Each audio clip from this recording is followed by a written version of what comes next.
My name is Natalie Hart. I was 34 years old when a stranger sat across from me in a small cafe in River North Chicago and told me not to file for divorce. It was early afternoon.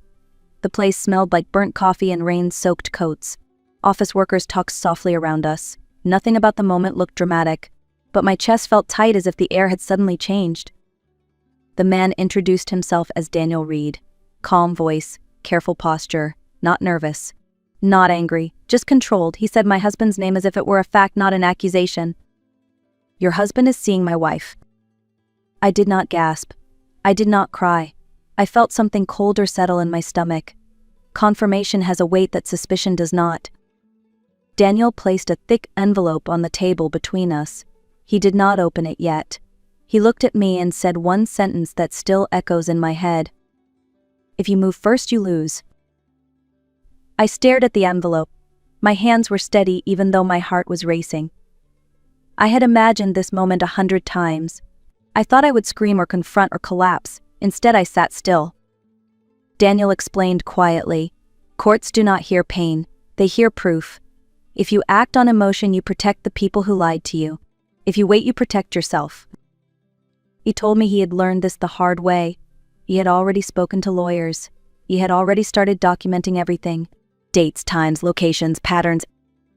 I listened without interrupting. Somewhere between his words and the hum of the cafe, I realized something important. This was not a meeting about revenge. This was a warning. I thought about my husband Eric, about the late nights, the phone turned face down, the way our home had grown quiet without a single fight. Daniel finally slid the envelope closer but still did not open it. "You do not have to decide today," he said. "Just promise me one thing. Do not rush." I nodded once. I did not know it yet, but that moment in that ordinary cafe was the moment my life stopped spinning and started moving forward with intention. Before everything broke, I believed my life was simple and stable. I had been married to Eric Whitaker for 7 years. He worked in operations for a logistics company. Long hours, but predictable. I worked remotely as a localization specialist. Most days I translated documents at our kitchen table with the radio playing softly in the background. We were not dramatic people. We did not post grand declarations online or surprise each other with trips. Our marriage was built on routines: Saturday mornings at the grocery store, takeout on Fridays, a movie on the couch where Eric always fell asleep before the ending. Eric was not romantic, but he was reliable. If something broke, he fixed it. If I needed help, he showed up. He rarely raised his voice. He never forgot to pay bills. That kind of steadiness felt like safety to me. I told myself this was what grown-up love looked like. Looking back, I realized how easily I confused quiet with loyalty. Eric did not talk much about his feelings, but I assumed that meant depth. He did not share much about work, but I assumed that meant responsibility. There were no obvious warning signs then, no shouting, no distance I could name. Just a peaceful house and a predictable life. My parents liked him. My friends said I was lucky to have a calm marriage. I agreed. I believed that the absence of conflict meant the presence of trust. I did not know yet that a home can be silent, not because it is safe, but because someone has already started leaving emotionally. At the time, I thought I had chosen well. I thought consistency was the same thing as commitment. I was wrong about that. The changes did not arrive all at once. They came quietly, layered into our days until the pattern became impossible to ignore. Eric started coming home later. At first it was 9, then 10, then closer to midnight. He said a new contract was putting pressure on the team. I believed him because his job had always been demanding. Then his phone changed. It used to sit face up on the counter. Now it stayed face down or in his pocket. When it buzzed, he checked it quickly and turned the screen away. I told myself I was imagining things. A new scent appeared in our bathroom. Not soap, not deodorant, cologne. Eric had never worn cologne in 7 years. When I asked, he shrugged and said someone at work gave him a sample. His clothes changed too. New shirts, better fitted. He started getting haircuts at a salon instead of the old barbershop near our house. None of these things were wrong on their own. People are allowed to change. What unsettled me was the timing. On weekends, he started going to the gym. He would leave mid-morning and come back after lunch freshly showered and oddly energized. Not tired, not sore, just light, happy in a way I had not seen at home in months. I tried to be supportive.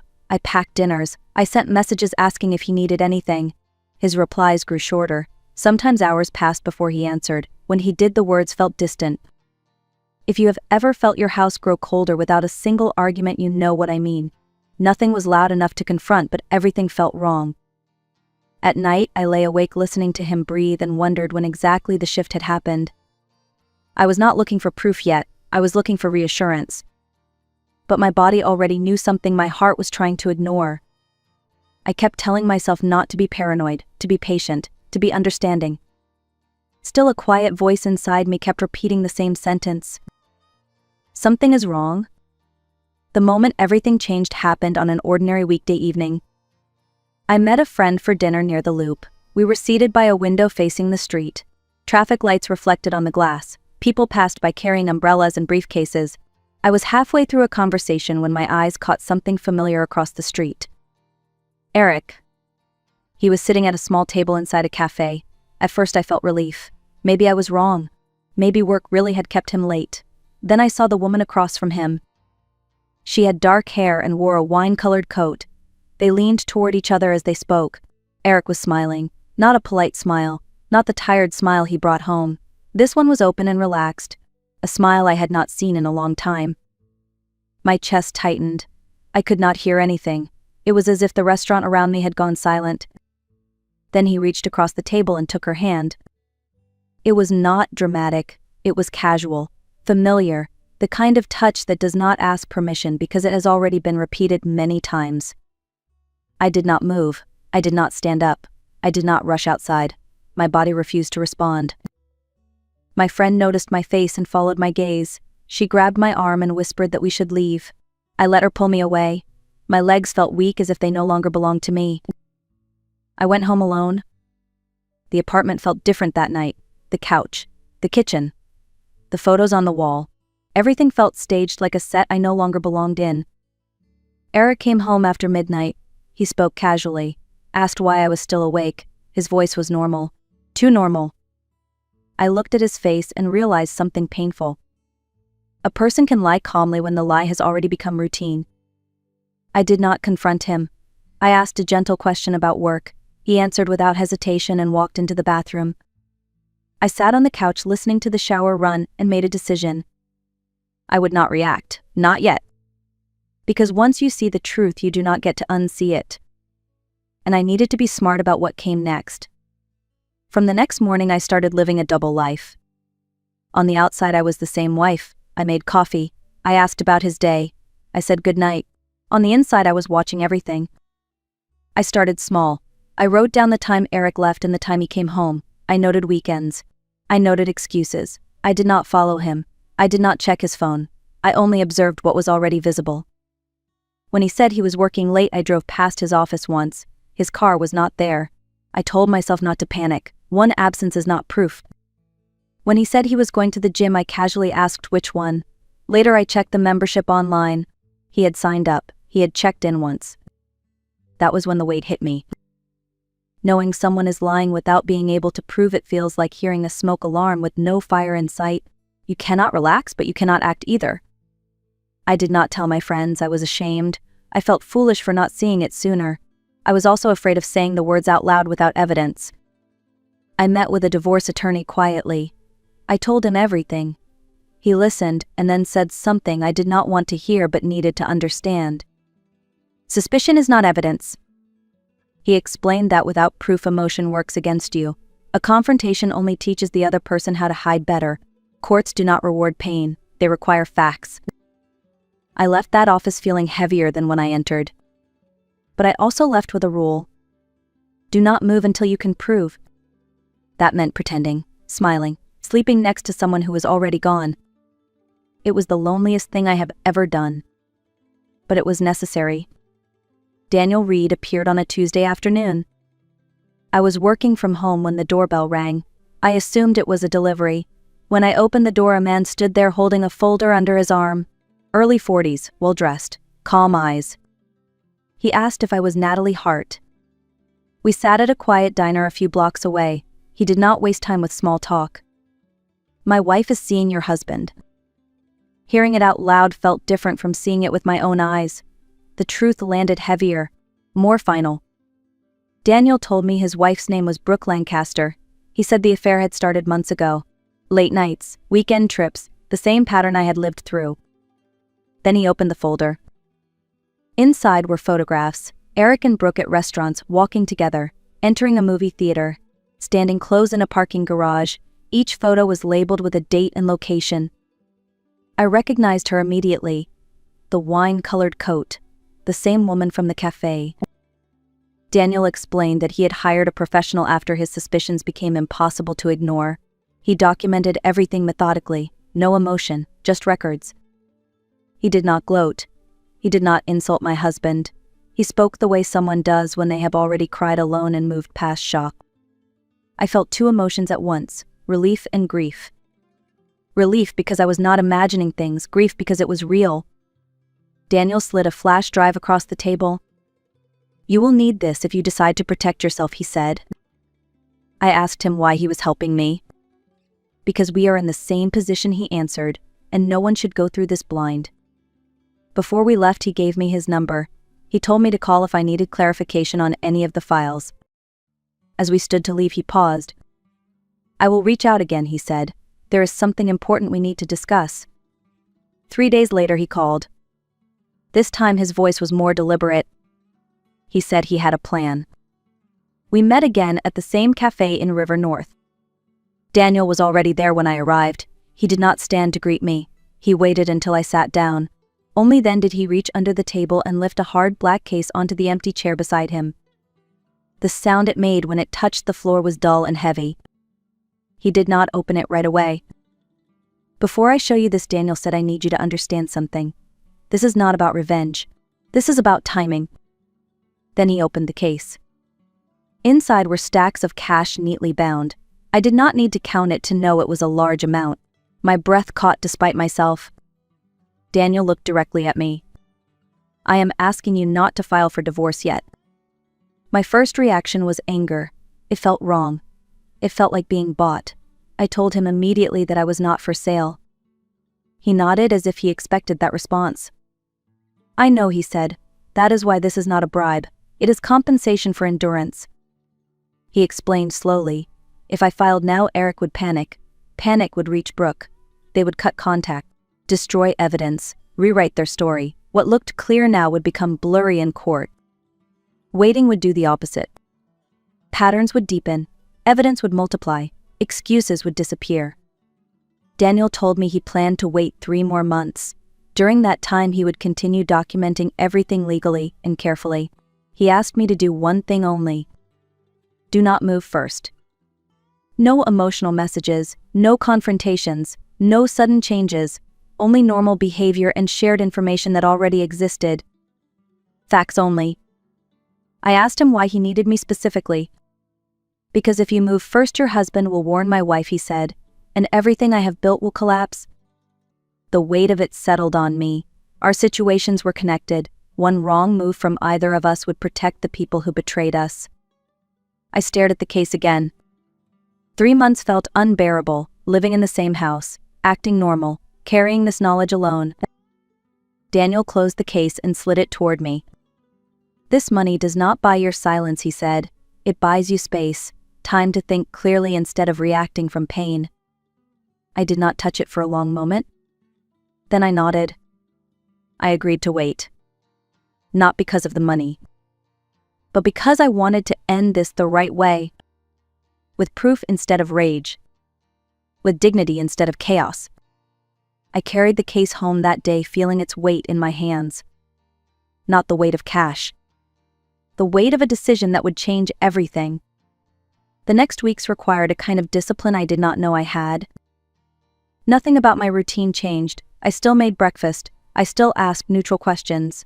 I still wished Eric a good day. From the outside, our marriage looked intact. Inside, I was documenting. Daniel and I agreed on strict rules. No emotional messages, no opinions, only facts. Dates, times, locations. If it could not be proven, it was not shared. When Eric said he had late meetings, Daniel would confirm Brooke left her office at the same time. When Eric said he was traveling for work, Daniel would quietly check flights. Patterns began to overlap too perfectly to be coincidence. I found the condo leased by accident while looking for a utility bill. Evanston, 2 bedrooms. Eric was the sole signer. The lease dated back weeks earlier than his excuse about work stress. I took photos of every page and put the documents back exactly where they were. Daniel told me I had done the right thing. Evidence only matters when it is clean. No scenes, no accusations, no digital footprints that could be questioned. We treated it like an audit. Every meeting was logged, every overnight stay was recorded, every shared location strengthened the file. Eric grew more relaxed at home, his guard lowered. He believed he had successfully divided his life into separate compartments. That was the mistake people make when they lie long enough. They start believing they are in control. One evening he mentioned a short business trip to Florida, Tampa, 3 days. I smiled and told him to have a safe flight. Daniel confirmed Brooke booked the same dates. That was when I understood something important. Silence is not weakness when it is chosen. Sometimes silence is preparation, and preparation is power. By the time Eric returned from that trip, I was no longer waiting for proof. I was organizing it. What came next would end everything. Not loudly, not emotionally, but completely. Eric came back from Florida relaxed and careless. He brought a small gift from the airport and said the meetings had been exhausting. I thanked him and placed the box on the counter. My face did not change. Inside I already knew where he had stayed and who had slept beside him. Daniel had secured everything. Hotel entry times, shared meals, photos of them walking together like a couple with nothing to hide. It was no longer just an affair. It was a pattern of shared life. A week later, Eric told me something new. He said the commute was wearing him down, that it might make sense to rent a small place closer to work during the week. He said it carefully, watching my reaction. I nodded and told him to do what he thought was best. That decision opened the final door. Daniel confirmed Brooke moved into the same condo. Parking logs showed both cars overnight. Grocery purchases appeared on shared days. Utility accounts were activated. They were no longer sneaking. They were living together. That mattered. Cohabitation removes excuses. It removes confusion. It turns a story into a fact. We chose a Monday morning, 10 a.m. Both attorneys ready. Both cases filed within minutes of each other. No warning. No confrontation. By Wednesday, the papers were served. Eric called me in a panic asking where I was. He rushed home holding stamped documents with shaking hands. His voice was loud, but his eyes were empty. I told him calmly that I knew everything, that I had photos, dates, records, proof of the condo, proof of the trip, proof of the life he built while pretending ours was intact. He tried to speak, but nothing came out. When I told him Brooke's husband had filed the same day, his face collapsed. That night the house was silent. Not the quiet of avoidance. The quiet of exposure. For the first time in months, the truth had nowhere left to hide. And I finally slept. The weeks that followed were quiet and procedural. Eric tried to negotiate. His attorney reached out with numbers that sounded reasonable on the surface but ignored responsibility. Daniel told me Brooke did the same. They both wanted the story to end quickly and quietly. We declined. When people are caught, they often want forgiveness without accountability. The court does not work that way. The hearings were not dramatic. There were no speeches, no shouting, just documents reviewed one by one.